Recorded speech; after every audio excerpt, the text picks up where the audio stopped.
Hi everyone, Happy New Year 2022, bring it on. I've got a few things here I want to talk to you about. Just to let you know though, I'm going to be doing the Jacaranda Insights weekly now. So from the 3rd till the 9th, and guess what today is? The 3rd of January 2022 is a new moon in Capricorn. New moons are all about working with a blank sky, so a blank canvas.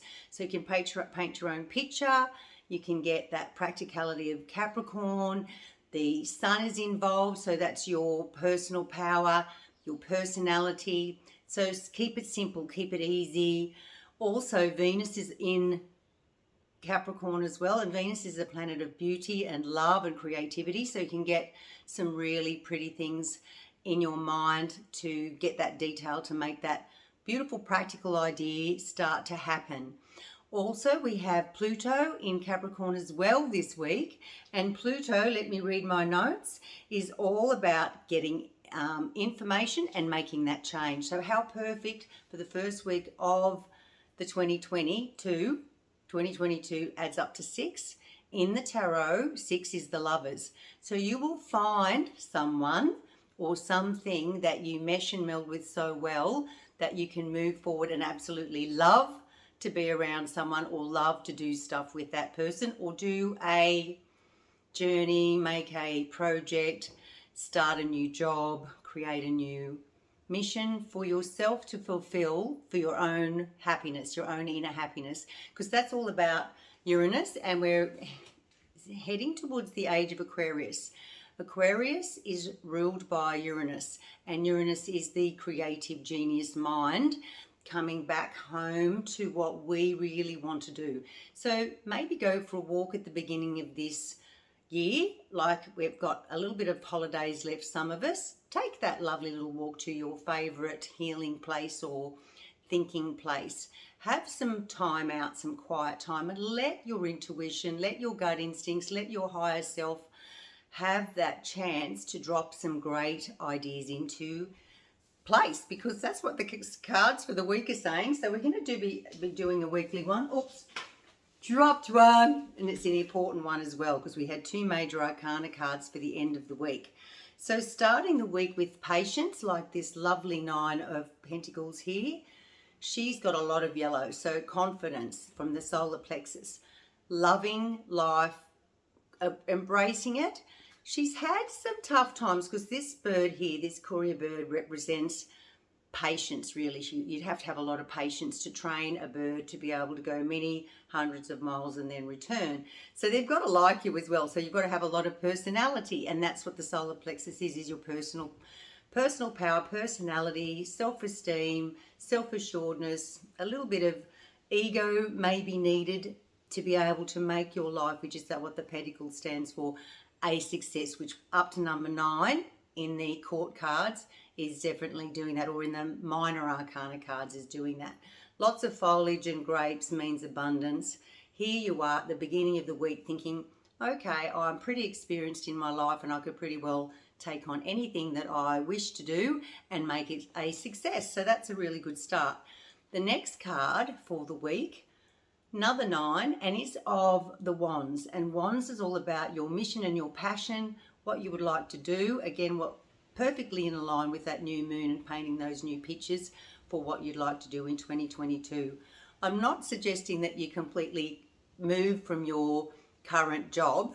Integrate, study, learn, find out what this one thing that's standing out above all others in your ideas and wishes to move forward, and maybe look at something that opens your heart, makes your heart sing.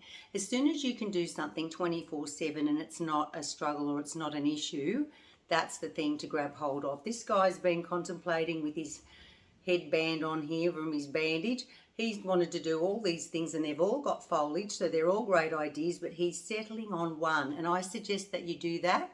That way you can focus on getting that one up and off the ground, and it can be a success, and then you can move on to the next one more quickly. How about that? Next card for the week is a beautiful card. Number 2 of the major arcana story is the High Priestess. She has access to the Akashic records here on her lap. The Akashic records are like a history. It's a book of where you've been in your past lives, what you've learned along the way, this current lifetime. She is so wise and so abundant in her thinking that she can nearly be psychic. So at the end of the week, we have Pisces come into the mix with Jupiter. Jupiter expands things. So it's going to expand your psychic connection. So those aha moments and that intuition, listen to those things, journal. I'm a big journaler, believer in writing things down. They then get to see you writing it on the page and they go, oh, that's what she really wants. Okay, here we are. We're just going to put a few things in place for you and away you go. So again, walking through the doorway, and that's really walking into 2022 and having a whole new ball game and a whole new attitude and approach. So I'm loving the High Priestess being later in the week. Then we have another major arcana card, and that follows with the 3. So that is pretty unusual. Plenty of wheat. I come from a wheat belt out near Dubbo. Peak Hill is my birthplace, and we are sheep and wheat. And when we get a good wheat crop out there, the farmers get new cars, the wives get jewellery, the kids get motorbikes. It's like abundance. So to me, this card here says abundance for sure, but also she's using her connection to spirit world by this little antenna here, this scepter. All these little jewels on her crown are her guides and her guardians, her angels, the other side.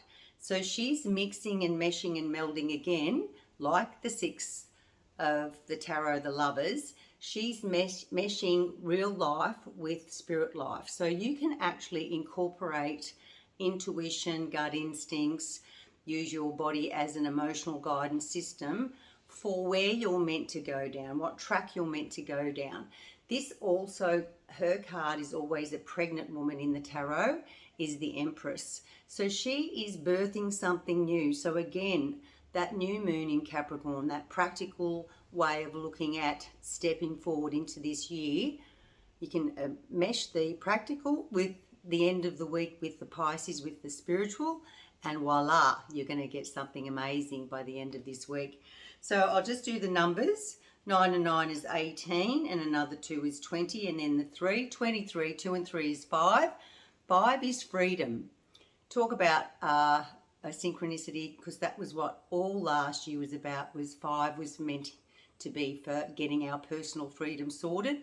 And it pretty well means that at the first month of this year, 2022, look out, we have got some direction to work towards. This week, the clogs will work, the spirit messages will come in, and you'll have a very clear vision of where you want to head. Just start to really imagine with detail each morning as you wake at that first crack of dawn or at the first sign of waking. See yourself as if you're in the new existence of where you want to be. And one day you'll wake up and you'll be there, guaranteed. Have a lovely week. I was going to say day. Have a lovely week and see you next Monday. Bye.